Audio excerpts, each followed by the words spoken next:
5 seconds to submergence. Submergence deep into the absurd.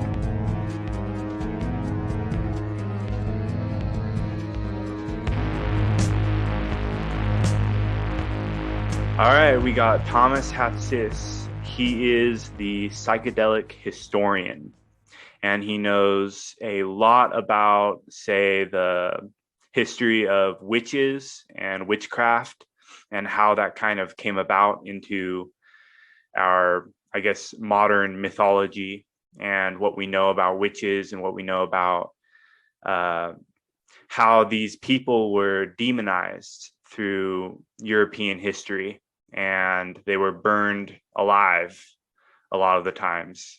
And it's really horrifying the things that they did to these witches, and also just the things that these women had to experience, because at least they were healers, right? In some cases, yeah. And they used, at least to my belief, they were using mushrooms and psychedelics to heal people and put them through these spiritual experiences. Is that correct? I would say they were more using these sorts of things on themselves. Okay. More so than on other, like it. So it depends. There's nuance there. Using these kinds of plants entheogenically, like belladonna, henbane, things like that, they tended to use them on themselves for entheogenic purposes. Whereas when they were healing people, they used them more for their medicinal purposes. But I did want to say real quick, in those days, you can't really separate the medicinal from the magical. So a medicinal experience would also be, in some cases, an entheogenic experience. It was kind of a mixed bag. So I just wanted to clarify that. I think on this one podcast you were talking about entheogenic and extheogenic. Sure. What does the two of those mean? Sure. So entheogen is from an ancient Greek term, enthusiasmos, which means religious ecstasy. We get the word enthusiasm from enthusiasmos. Yeah. So Carl Ruck, the professor of classics at Boston University in 1979, coined the term entheogen, meaning to generate divinity from within using some kind of plant medicine, psychedelic, we would say today. Whereas an extheogen means generating divinity from without, right? So if entheogen is generating divinity within, extheogen is generating divinity from without. These were different cases. So when I was writing my book, Psychedelic Mystery Traditions, and I was going through all these records, there were times where people they weren't generating divinity inside themselves. They were generating these kinds of divinities outside themselves. So different Renaissance magicians that would inhale opium to make different, entities and spirits appear in the air. Well, that's extheogenic because the spirits are appearing outside of them. So I coined the word extheogen to kind of be the counterpart to entheogen. So would, say, being a Christian and going to church, is that almost an extheogenic experience? Well, specifically, if you're using some kind of plant material, okay. That's with all of these, entheogen, extheogen, whatever, there is some kind of plant or fungal medicine that is, involved in what's going on. So just going to church, I would say that, yeah, that sense of presence of, there's this thing here that's larger than myself, this presence outside of myself. Mm-hmm. Sure. I would just say that, like, if let's say you smoke a joint before you go to church and you're really feeling that presence, that would be extheogenic. Yeah. Okay. That makes sense. And I guess, like kind of if you take Buddhism, then you take Christianity. With Christianity, God is kind of outside of the self, and with Buddhism, at least to me, my experiences of practicing Buddhism, it feels more so that it's something inside of you? Sure. I don't know much about Buddhism, Yeah. but I could definitely confirm that with Christianity, it absolutely is about, God is here and we mere mortals are here. Yeah. Whereas with more Eastern religions, it seems like, and again, I don't know much about the Eastern tradition, so if somebody knows out there better than I do, email me and correct my ass. But it seems like they have more of that direct experience thing going on, where it's like they are part of the universe. We are all part of this thing called God, which I suppose is closer to my views, than a specifically Christian viewpoint. So you've also kind of delved into the history of Christianity and the usage of certain plant medicines in healing and spiritual and I guess magical experiences in the beginnings of Christianity. And so what happened? How did Christianity emerge, I guess? How did Christianity emerge? Yeah, I guess in your viewpoint, Sure. How are these medicines being used in early Christianity? Well, these kinds of medicines were used just by people all over, the Roman landscape, which would include the greater Palestinian area, which is where Jesus was said to have lived and done his missionary work. You could make the case, and actually a good friend and colleague of mine does make the case, that Jesus himself was familiar with certain plant medicines. The fact that he's referred to as a rabbi over 40 times, I think it's either 41 or 42 times he's referred to. I mean, they say teacher, but they mean rabbi. That says that Jesus was probably familiar with cannabism, which is one of the ingredients in the holy anointing oil. Now, we know today that cannabism is cannabis. So Jesus would have been familiar, if he truly lived and he truly were a rabbi that understood the Torah, and there's no reason to believe he didn't. Most of his sayings are him, correcting or adjusting, the law of Moses, so to speak. So he was certainly, I think, if he existed and was a rabbi, he was familiar with the Old Testament, and he would have been familiar with cannabism or cannabis. On top of which, I believe it's Matthew or Luke, I apologize there, I'm slipping my mind at the moment, or it might even be in both, when Jesus instructs his followers to go out and heal people using these different ointments.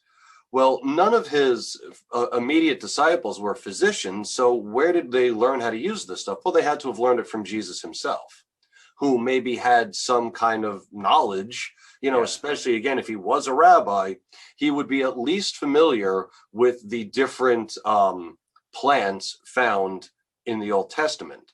One of them being cannabis, another being mandrake. Mandrake, we don't really talk about mandrake today. I mean, I have some mandrake, I still use it, but most people don't.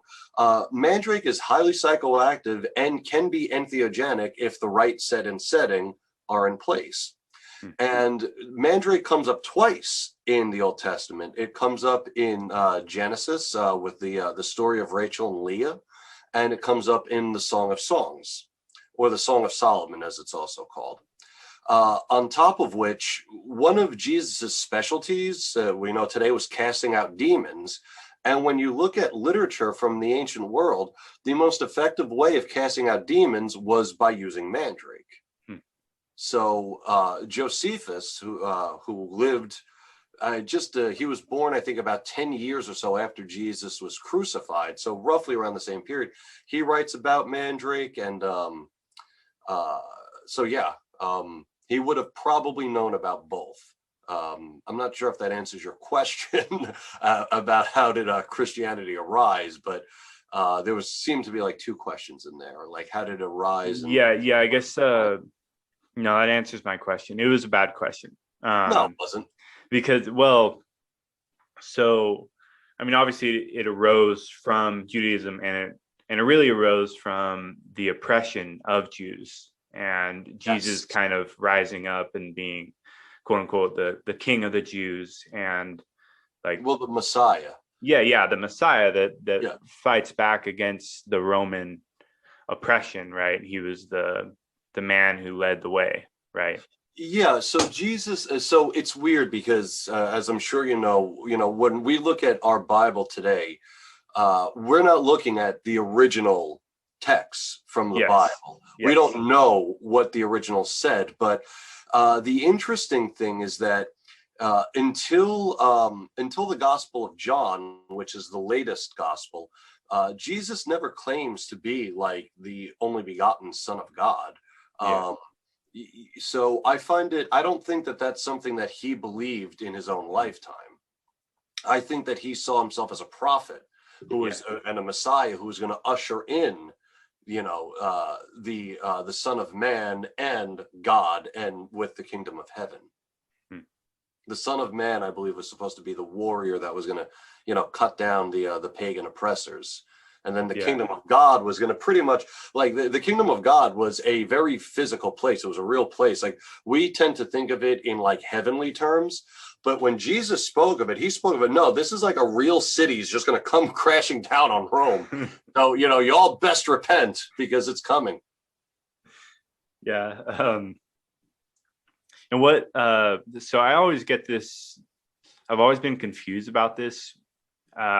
I've kind of got an idea. Is paganism kind of just the belief in like multiple gods, or what is it?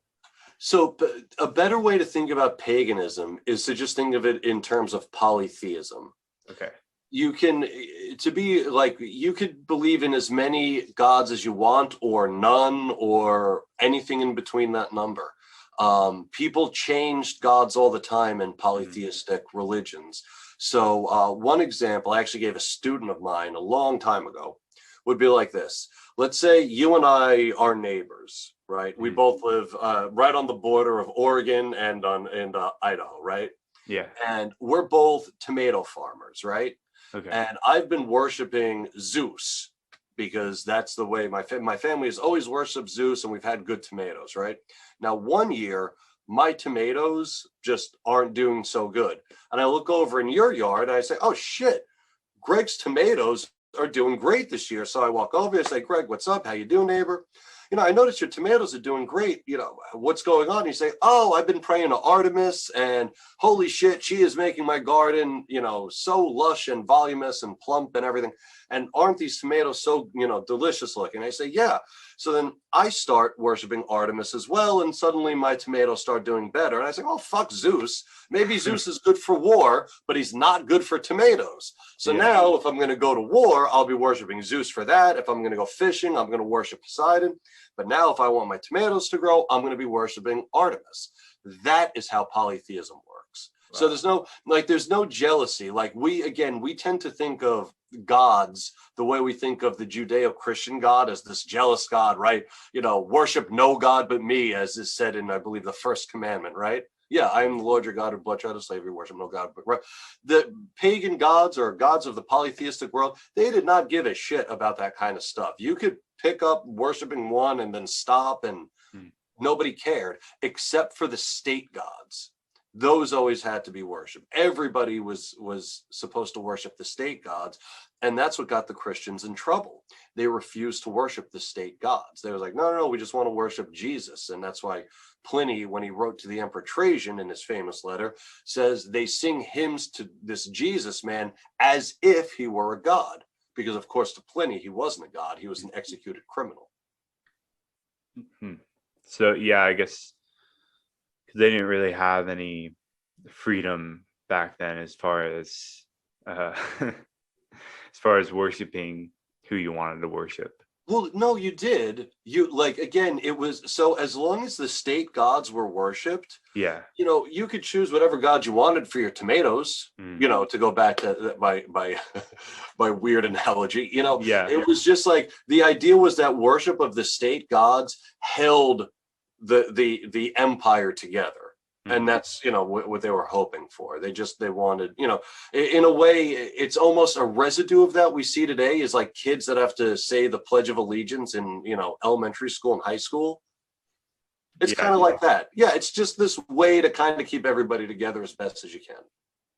That makes sense. Yeah, you have to we have to worship the state.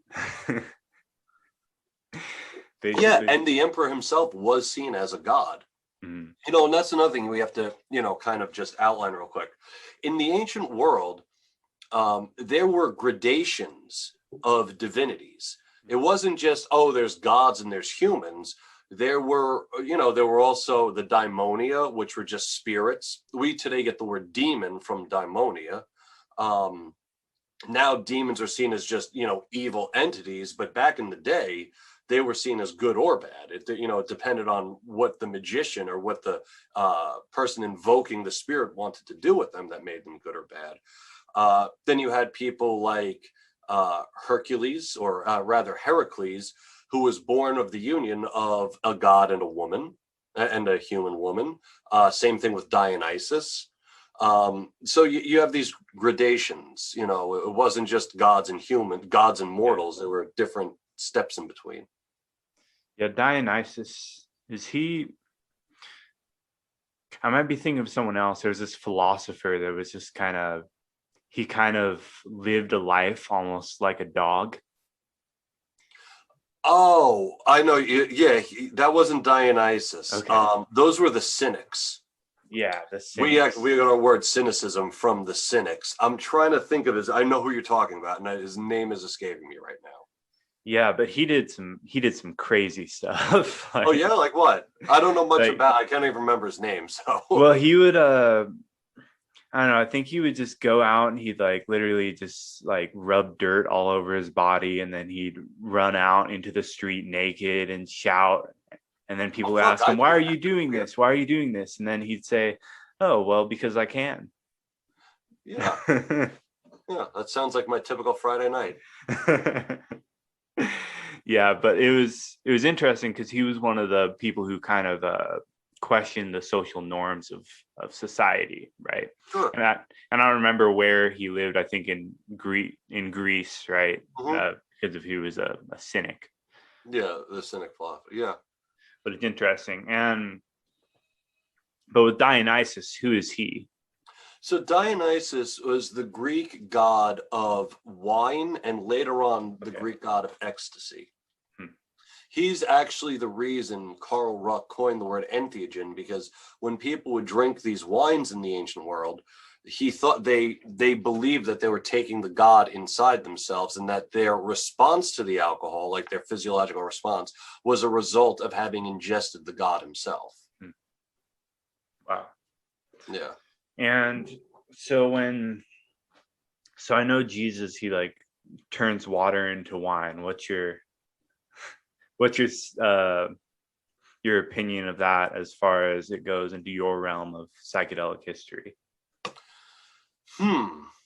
That's a good one. So let's say this. There are some problems with the water into wine story. First of which is that it only appears in the Gospel of John, which is our latest gospel, and which is the most, what's the word I'm looking for?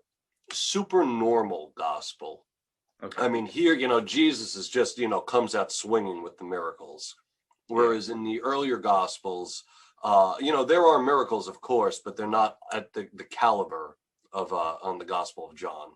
Another problem with the Gospel of John, before I get into your question, is that so much of the Gospel of John was added later. Like a lot of the stories were added, like some of the most famous stories were added later. The most famous being Jesus and the woman taken in adultery, where we famously get the line, let the one among you without sin cast the first stone. That actually wasn't originally part of the Gospel of John. And for all we know, the wedding at Cana, which is where Jesus turns the water into wine, that might not have actually originally been in the Gospel of John. It could have been, of course.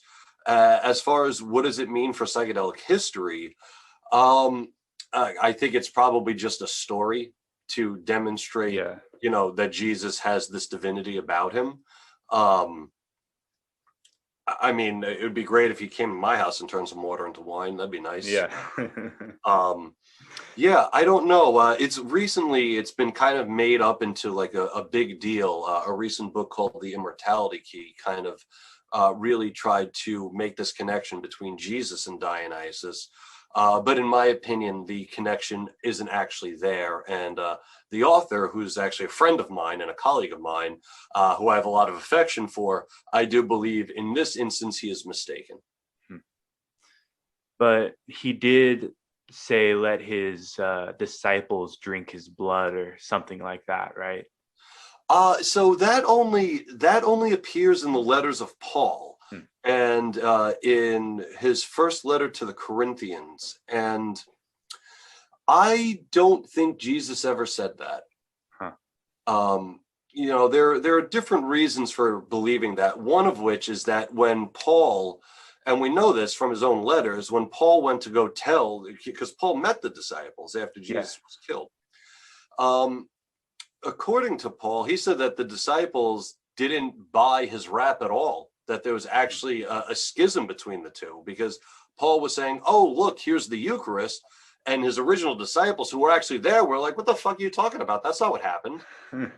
So I don't think Jesus ever said that. And on top of which, the idea of drinking human blood would have been abhorrent to even most Romans, to say nothing of the ancient Hebrews. Like there's no, like at least with the Romans, they have the legends of drinking the blood of Dionysus, which is wine, but they knew that those were legends. They knew that they were just stories. Yeah.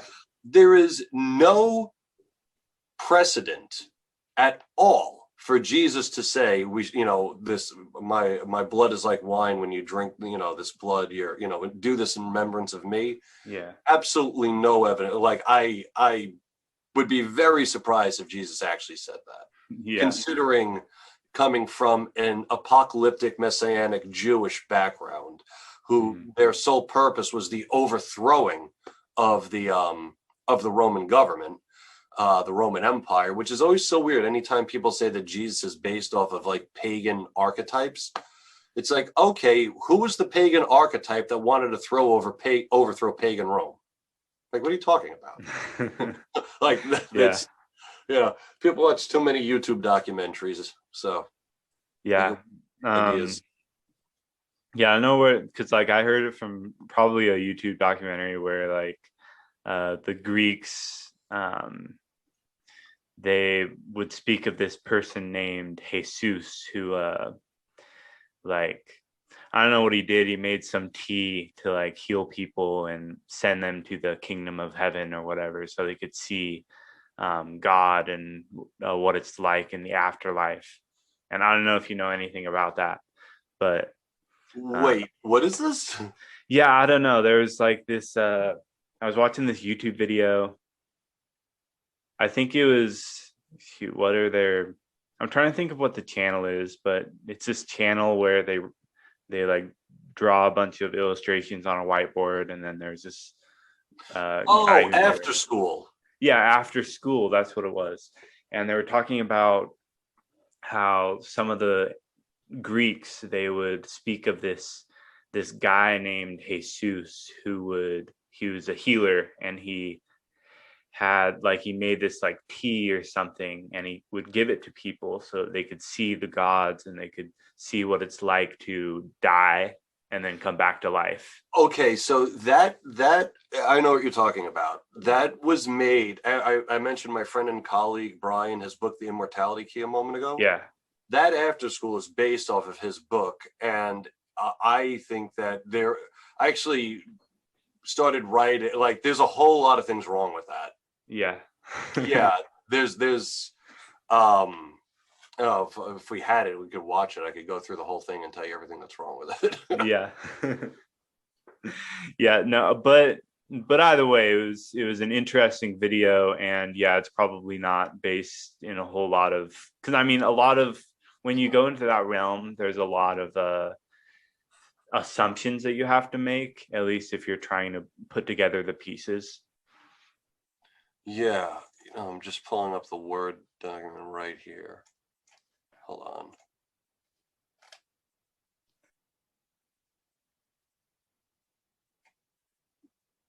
Yeah.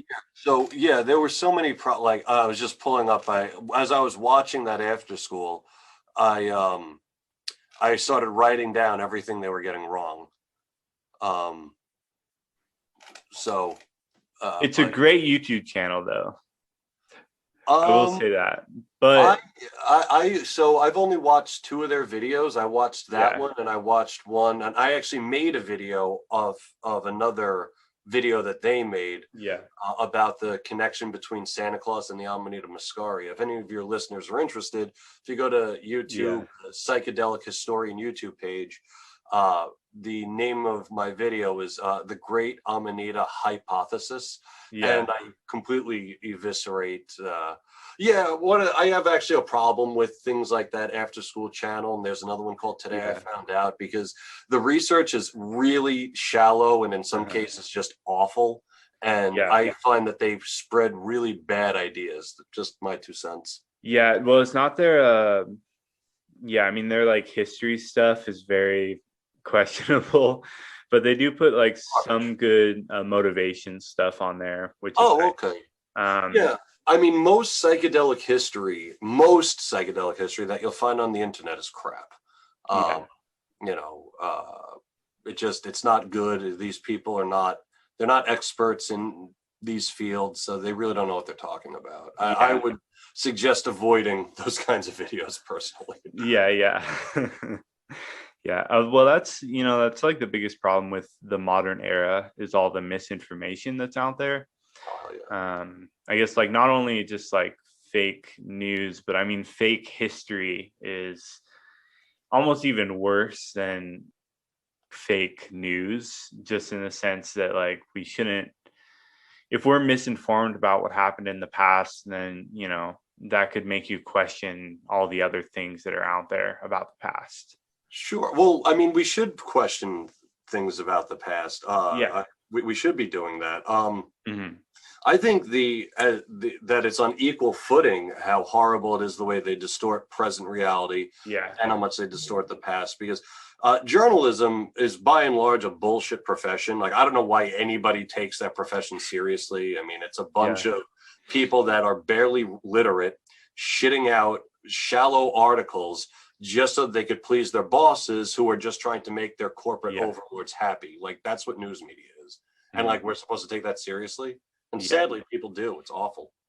Yeah. I mean, just today, my mom was watching The View, and then I just listened to it for a little bit, and they were trying to connect Bill Gates to Epstein or whatever after his divorce with his wife and stuff like that. And I'm just like, this is just this is just wrong. I mean, like, you're pulling apart this guy. I mean, he's already dealing with all this other stuff, and like the only reason that you're trying to do this is so that you can get more views and make more Yeah, money. And this whole industry, the whole news journalism on TV is kind of collapsing with all the other options that there are and all the other outlets that there are. sure. But the problem is, I don't find those other options or outlets to be any better than the mainstream news. They're just Yeah. more pretentious and like hip, but it's Hmm. the same bullshit. Yeah. Yeah, No, it's I garbage. agree with you.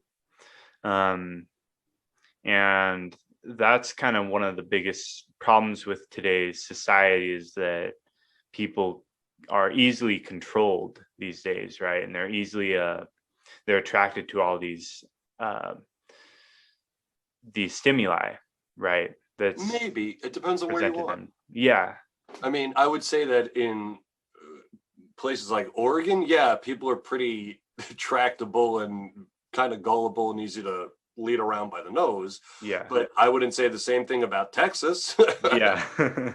Not at all. So I wouldn't say the same That's thing true. about New York, which is where I'm from. I wouldn't say the same thing about most of the Midwest. Mm, I think it's just certain pockets where people are just a yeah, little full of shit for some reason. I don't know why, but they just are. yeah, yeah. And I mean, it's sad. I mean, being controlled by an ideal, really, an idea. Yeah, Um, but it's how it is. But yeah, I guess if we can bring this back to sure. Christianity and all that, I mean, all these people were a lot of people back then were being controlled by ideas and ideals. And I mean, that's what led to the oppression of the Jews, and that's what led to Christianity. And I want to know a little bit more about kind of how these medicines and these entheogens were being used in ancient, or I guess not ancient Europe, but in Europe in the like Middle Ages and kind of these times, right? Sure. So there, in many different ways would be the short answer. People were using, it depends, like it had to do a lot with class to start off with.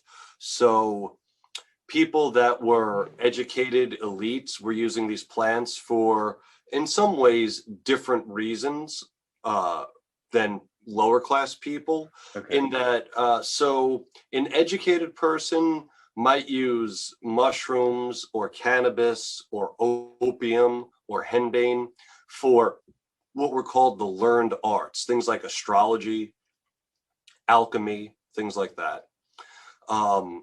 So you would have, like, for example, the magic book Picatrix, which mingles a lot of astrology with this plant use. Now, when you read the depositions of women, like lower class women accused of witchcraft, astrology doesn't come up at all, because astrology isn't, you know, that was an educated pursuit. These women were illiterate by and large. So you have, going to what these women were using it for, again, as we mentioned earlier, they used them for healing purposes, and they also used them entheogenically. And with the entheogen side of it, they were trying to, in some cases, it seems, communicate with fertility goddesses. And slowly over time, and this is what I document in my book, The Witch's Ointment, I show how church authorities changed the essence of this folk belief, this folk practice of worshiping these different fertility goddesses into this idea that they were worshiping the devil. So, yeah, let's see what else. Oh, that's interesting. Yeah, I mean, that's like our whole idea of, you know, women gathering, you know, going to Sabbats to worship the devil and having like that big satanic party. Yeah. That's pretty much what I cover in my book, and I show where the psychedelic plants fit into that equation. Yeah. They weren't the cause of that equation. This was going to happen whether people were using psychedelics or not, but I do show where they did fit in to the overall scheme. So do you know the origin of the pentagram? The origin of the pentagram? No. I do know the origin. I think it was Alphonse Levé. Was it in his book? That's later on, because the pentagram, that's like from the 18 and 1900s. That's not really a, yeah, I mean, that's a later thing. Now the pentacle goes all the way back to Aristotle, but and his whole sacred geometry thing. But the pentagram, as like one of these but turned upside down, yeah, that's that I'm not 100% sure. The idea of it being a goat comes from a belief about heretics, that they would worship the genitalia of a goat who would show up at their meetings, and that goat eventually became Satanized. Wow. But as far as like the popular imagery, like one of these, but again turned upside down, I don't know. I don't know. Yeah, I guess like that's kind of a weird realm with the like goats being sacrificed and whatnot. Because you hear about like goats being sacrificed in all these TV shows about like satanic people and people who worship Satan and stuff. Oh, really? Yeah, I don't know. It's weird. They never sacrificed the goat. Really? No, the goat was like, well, I mean, the first of all, nobody was actually worshiping the balls of a fucking goat. Like, yeah, that was just, you know, that was just slander that church authorities were saying, but nobody was actually doing that. Yeah. But even in the messed up fantasy of these church leaders, they weren't sacrificing the goats, they were just worshiping their, cock and balls. Yeah. Yeah, that's interesting. Is there any how did you like come across this sort of this realm of history with like the worshiping goat balls and stuff like that? Well, I was investigating the use of psychedelics in heresies, in different heresies, and just through my reading of the documents, the source materials, I was like, oh, well, isn't that interesting? Yeah. They're saying that they're worshiping goat balls. Yeah, that's interesting. What is a heresy, by the way? So heresy comes from the Greek word hieresis, which just means, which means choice. Heresy is the opposite of orthodoxy. So orthodox is from the Greek, which means straight thinking. Heterodox is other than straight thinking. So a heresy is any kind of Christian belief that doesn't jive with what the church says Christian belief should be. Yeah, that makes sense. It's kind of like anything goes, basically. Well, not so much anything goes, but just holding different, so as just one example, there was a heresy in Orleans, in Paris.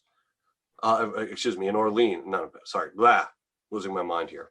There was a heresy in Orleans that was stomped out in 1022 of the Common Era.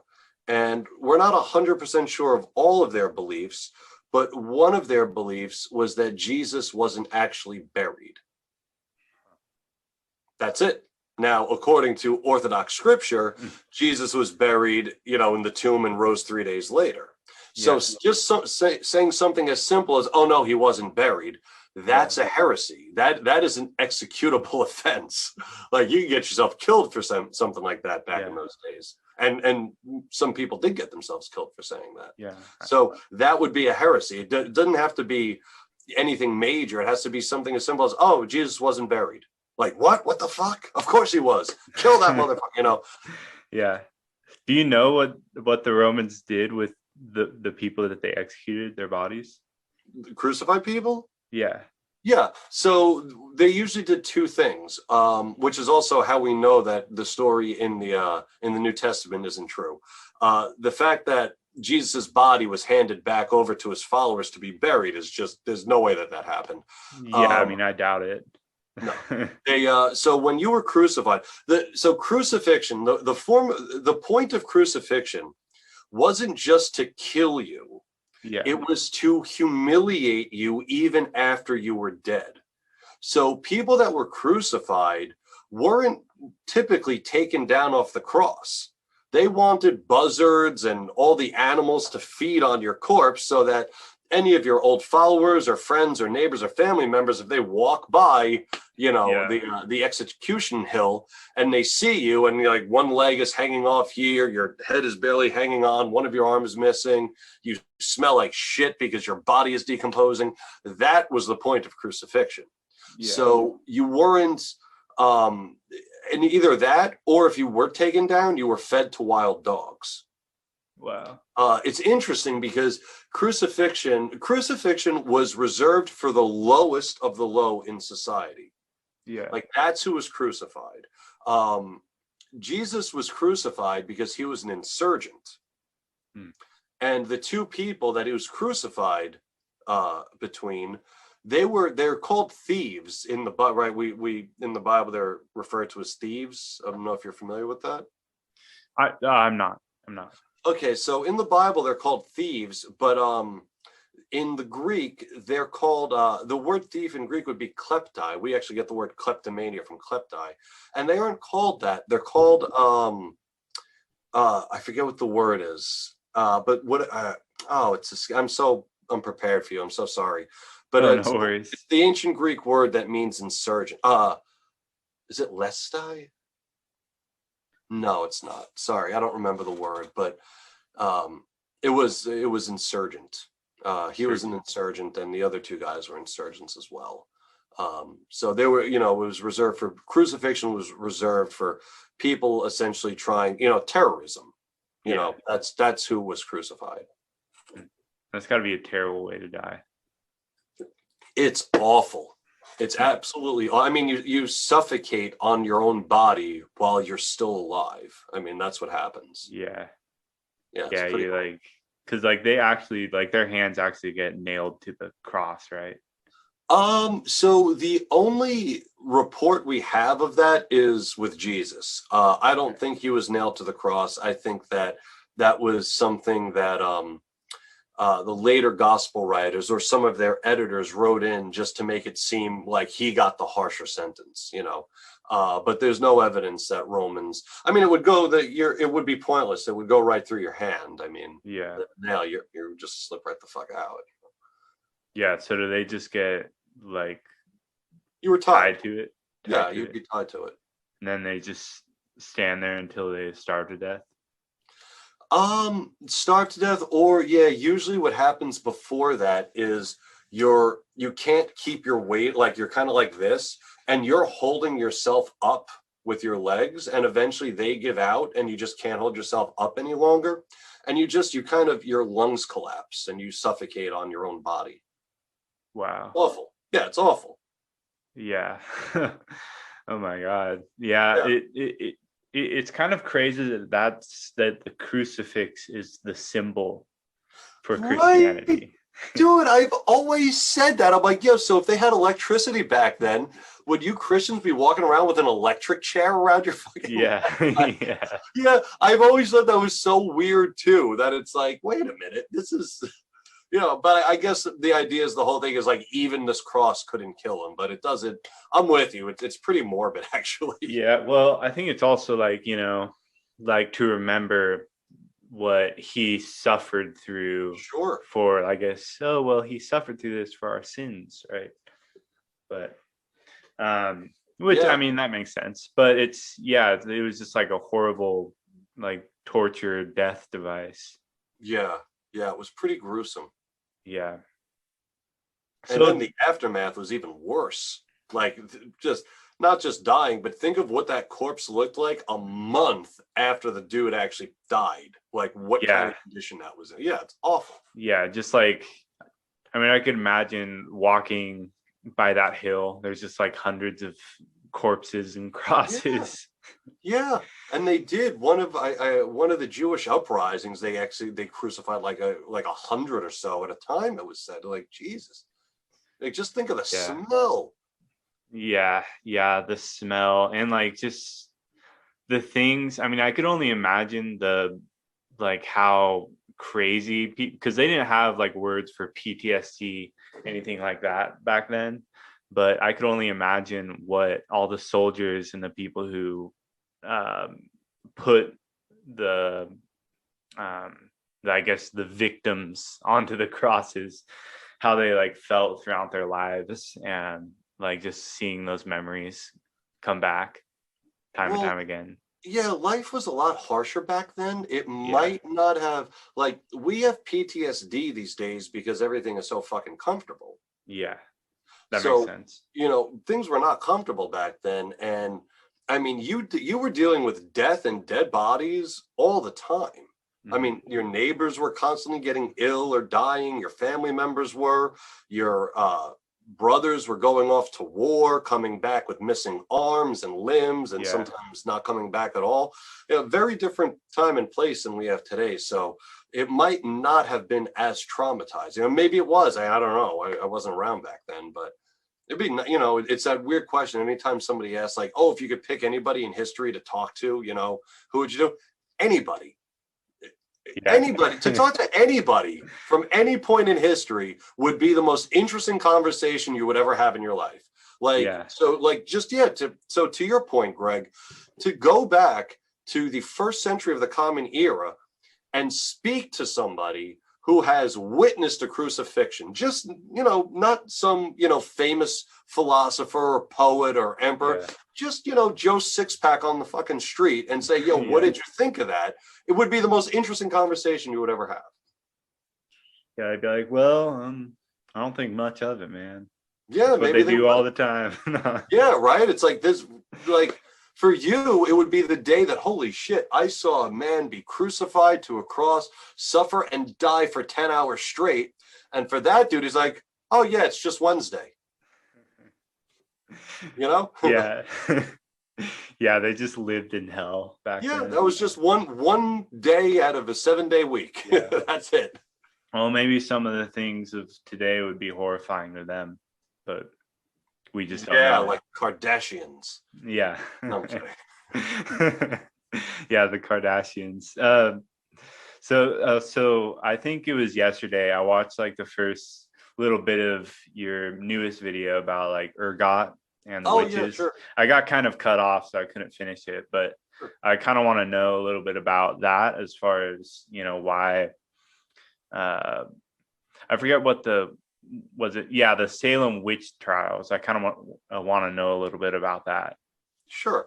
So what I was trying to do with that video was show, earlier we were talking, I was kind of ranting about how I think journalism is a bullshit profession. Yeah. That's one of the things that I'm pointing out in that video is how journalists distort the truth to write a more interesting story, which is the whole idea is that the Salem witch trials were kicked off by an ergotism outbreak. Okay. And we all know ergotism as the precursor for LSD. So some people look back at the, what happened in 1692 during the trials, and people said that, they were delirious and they were, suffering convulsions and stuff. That sounds like LSD. And so maybe it was ergotism. And it's like, no, ergotism kills you, first of all. Yeah. And if you do survive it, I mean, you're pretty much permanently crippled for the rest of your life. So that's not what LSD is like at all. And so I was just pointing out the way that, journalists it's a bullshit profession. We don't really need it anymore.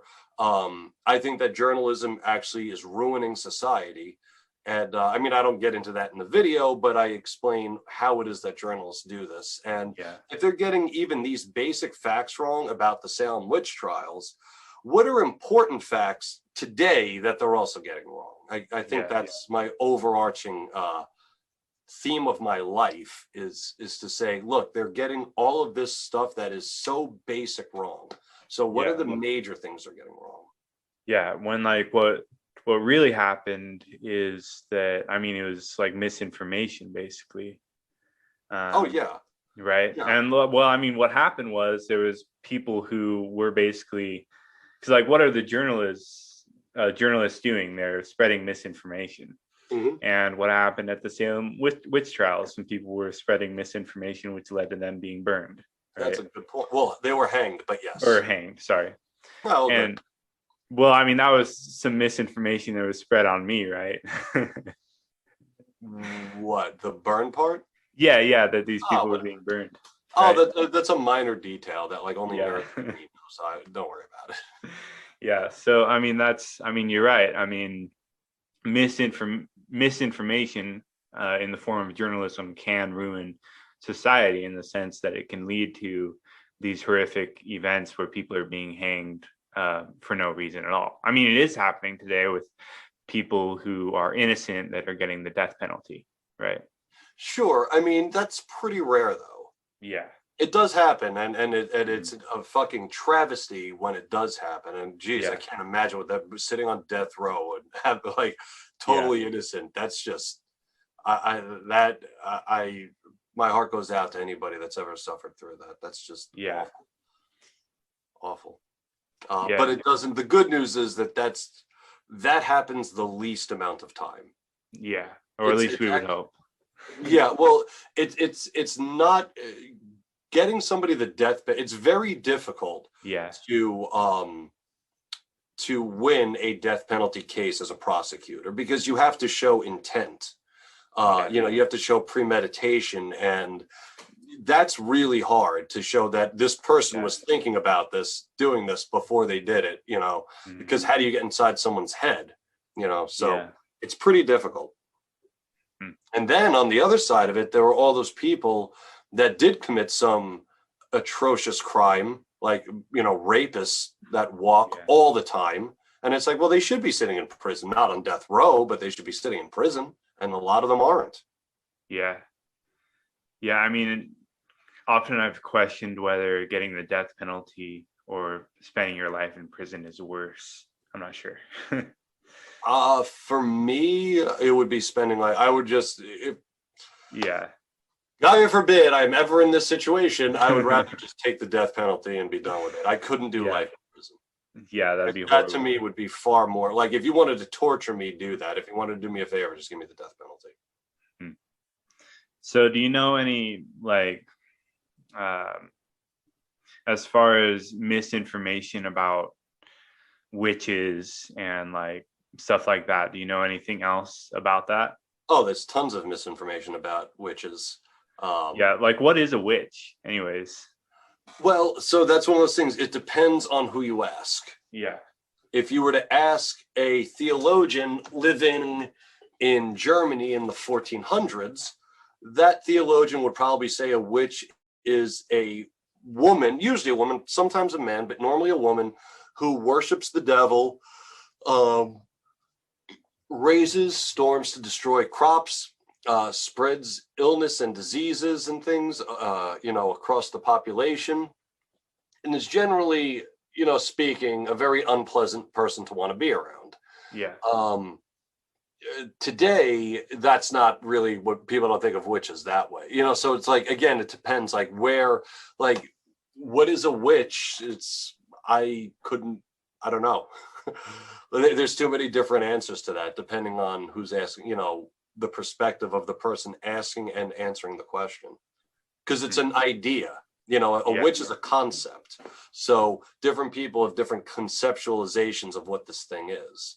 There's definitely a lot of misinformation about them, what they were doing, and this idea that they were meeting in covens, like the idea of today we have witches' covens, right? That's a pretty modern idea. Like medieval witches were not meeting up in covens to sing and chant. They weren't doing that, or at least there's no evidence for that. So, but there were quote unquote witches in times when there was a lot of paganism.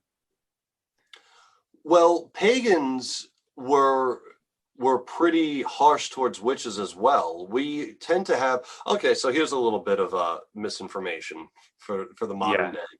We tend to believe that pagan Rome was tolerant of magic and witchcraft and all that, and then when the Christians came along, they're like, no, fuck this, we can't have it. That's not true at all. The pagan Rome was actually far more strict against magic and witchcraft than when the Christians first came into power, because the Christians gave you the option of converting and not, practicing magic anymore. Yeah. Whereas the Romans just executed you. So even though the Christians had it's certainly a bigoted option. Hey, join us or die. It's still an option. Whereas the Romans didn't give you the option at all. They just killed you. Because pagan Rome was fucking harsh, dude. Yeah, because you had to worship their pagan gods or you were killed. Well, yeah, that was one part of it, but I just mean how society worked it was a pretty harsh time to be alive, time and place. Yeah, I mean, that kind of goes back to the crucifixions. Yeah, exactly, right? I mean, who would have thought, why don't we take two big pieces of lumber, put them into a big T, and hang someone on it until they suffocate on their own body? Who the fuck? Yeah. How sick are you? Even I have never in my entire life thought of the best way to execute somebody. Yeah. It's just not something that pops into my head, Yeah, hey, hold on a second. Sorry about that. No worries. I thought I had a glass of water in the other room, but I didn't, so I got up for a second. Oh, yeah? Yeah. Oh, well. But, so where were we? Thinking about the best way is to execute somebody. Yeah. Yeah, I mean, that's all. I mean, there's a lot of problems, at least today, with people jumping to conclusions and people having all these intrinsic biases. And I think that was, I mean, the main issue of why the Romans were crucifying people daily, right? I don't know that it was daily, but yeah, or just however often they were crucifying people and letting them suffocate on their own lungs. Yeah, I mean, it's horrible. But as far as, yeah, I'm kind of, to be honest, I'm kind of losing my train of thought. But all good, it's there. Just because, well, yeah, like my I'm kind of in a bad spot right now because I don't know. I actually just moved down to my apartment in Moscow. I'll be driving through there tomorrow to move all my stuff down to Boise. But good shit, man. Yeah, it's exciting. I'll be getting a new job and everything, but yeah, man, and you're young, moving to an awesome city. Boise, I mean, I don't know much about it. I had a good time when I was there. People were really chill. So when did you go there? Oh, this was years ago. 2013 or so. Somewhere that's around a long there. time ago. Yeah, it was a while ago. But had a really great night. People were really chill. Ran a fun clinic for roller derby. Oh, really? Yeah, then I drove from there to Cheyenne, Wyoming, which was interesting place to say the least. I'm from New York, so I'm not really used to that kind of landscape at all. Yeah. Are you from the city? What's that? Are you from New York City or? No, I'm not from Manhattan. I'm from Nassau County, Long Island. Okay. But still a very different place from Wyoming. Oh, definitely. Yeah, no, I've been to New York City once. It was just extremely crowded. Yeah. And yeah, it was just like kind of a totally different experience, at least from, because I went there, I think in 8th grade, and I lived in Coeur d'Alene my whole life, which is a pretty small town, or at least it was in 8th grade.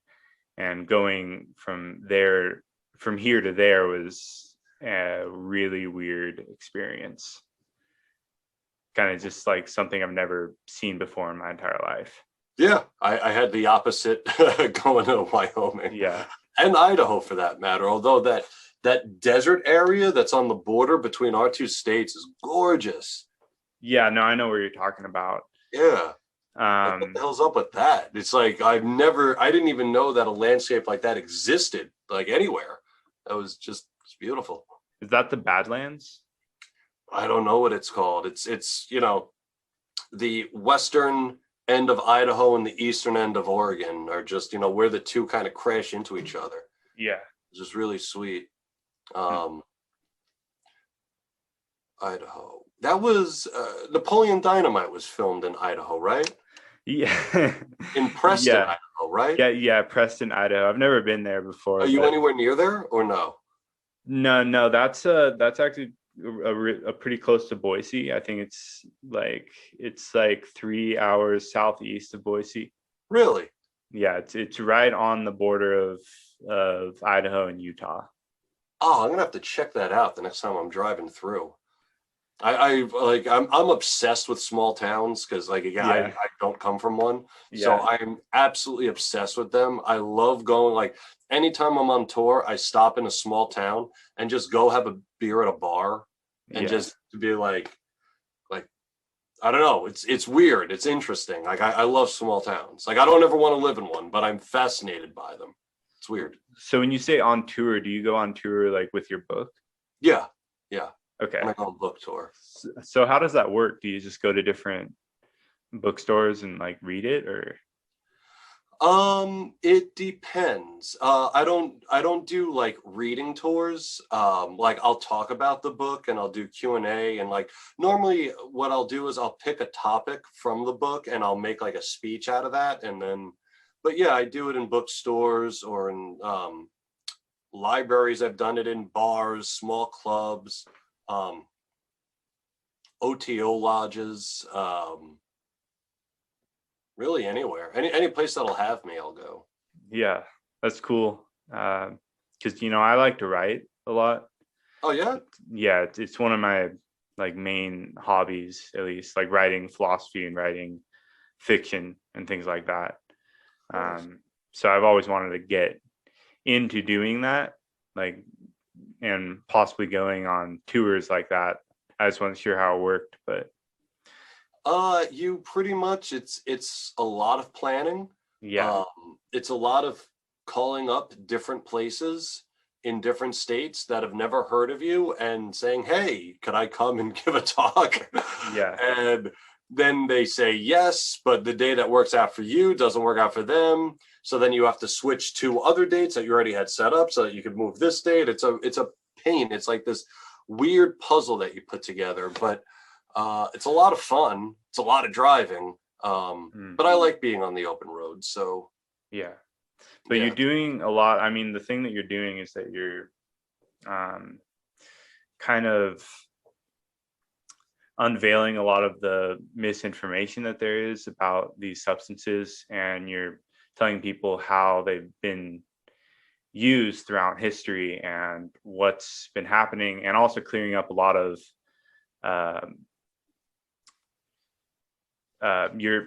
you're telling people about their history as far as like European history and how these have been used in all these spiritual experiences and all these ritualistic experiences and what's going on. And it's something really special that you're doing.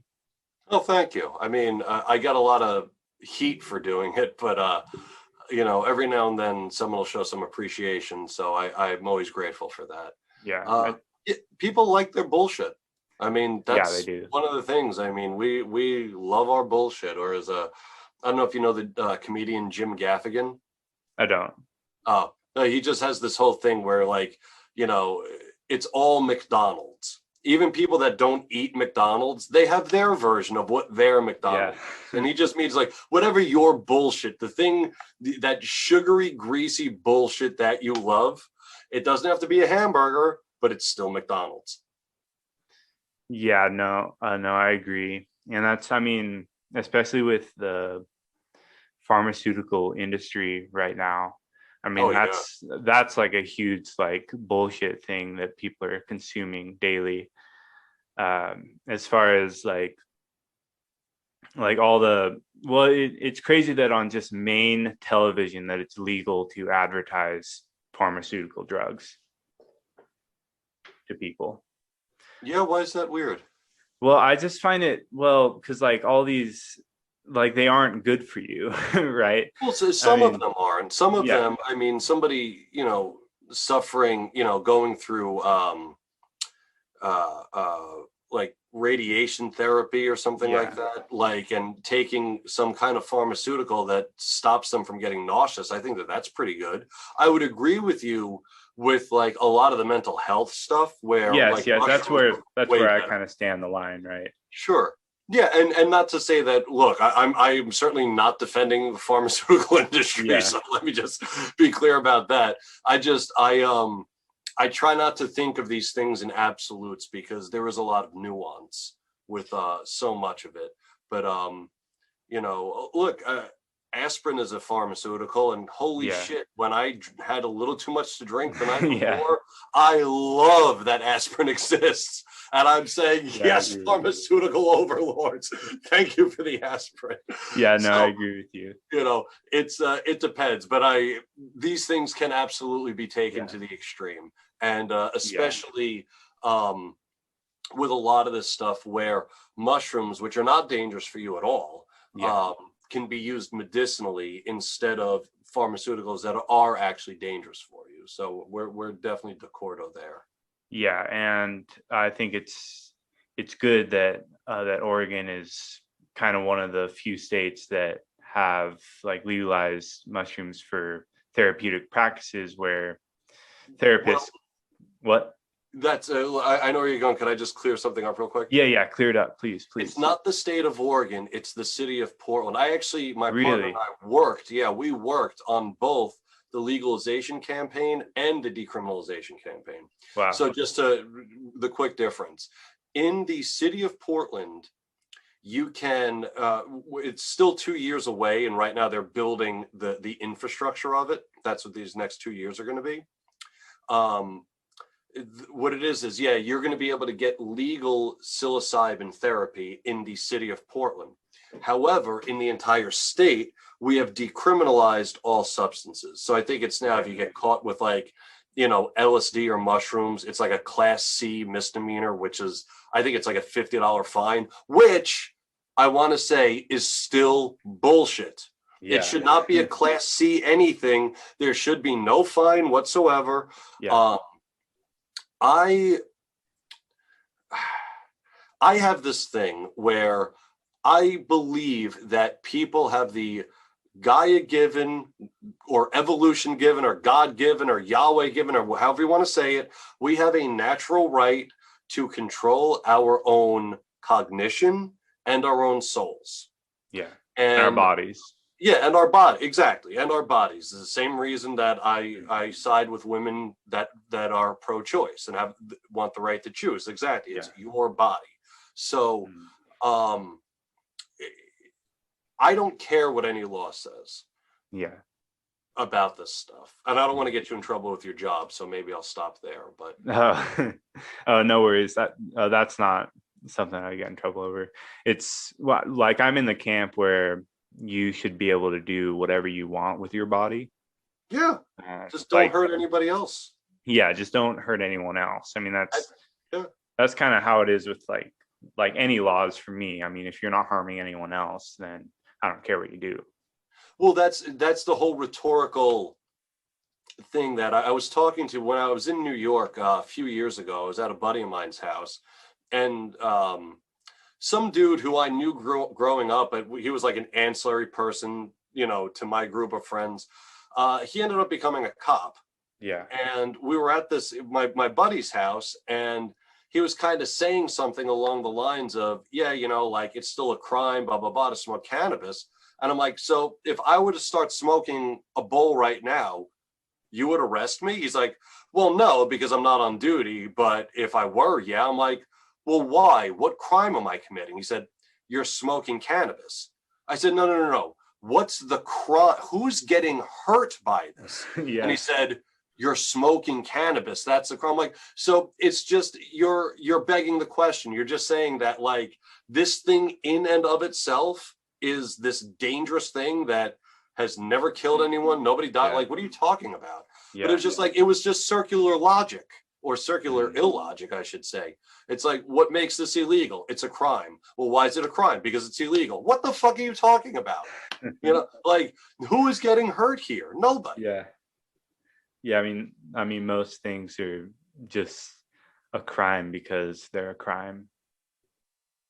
So it's like, well, some things, like, yeah, I get why rape is a crime. I get where murder is a crime, thievery. Yeah. Like, I get why all of those things are crimes. Mm-hmm. I don't. Like, even some things like with helmet laws. Yeah. Don't wear like if you're on your motorcycle, don't wear a helmet. I don't care. Like, you know what I mean? Yeah. Like I would personally wear a helmet because I don't want to crack my skull open. Yeah. God forbid the worst should happen. But if you don't want to, why should anybody make you? Yeah, I don't think they should. Mm-hmm. Yeah. Well, yeah. I mean, because you have a right to risk your own life if you want. Yes.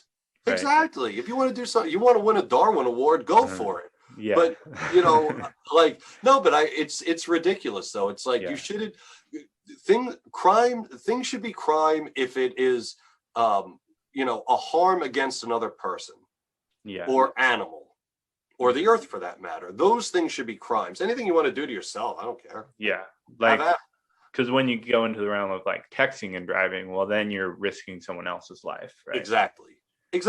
Now you're risking somebody else's life. If you want to drive off a cliff because you're too busy on your phone, you fucking have at it. But don't hit some kid, you know, walking home from her friend's house. Like, because then you're like, it's like, do you really want that to be your story?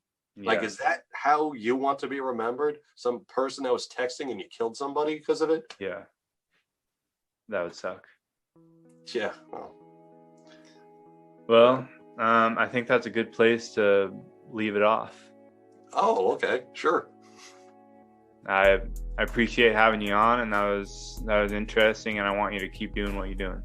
Well, thanks, Greg. I want you to do the same thing. Have a blast in Boise. Good luck with the new job. And yeah, man, dude, like you have the whole goddamn world ahead of you right now. Yeah. Seize that shit. Seriously. Because when people that are my age now, they didn't seize it, they're miserable. I did. So I'm fucking, did I get everything in life that I wanted out of it? Nope. But did I fucking take it by the balls? Hell yeah. Do that. Do that. Don't look back on regret, because that's the worst thing. Yeah. Take it by the balls, Thomas Hatsis. All right. Thank you for listening.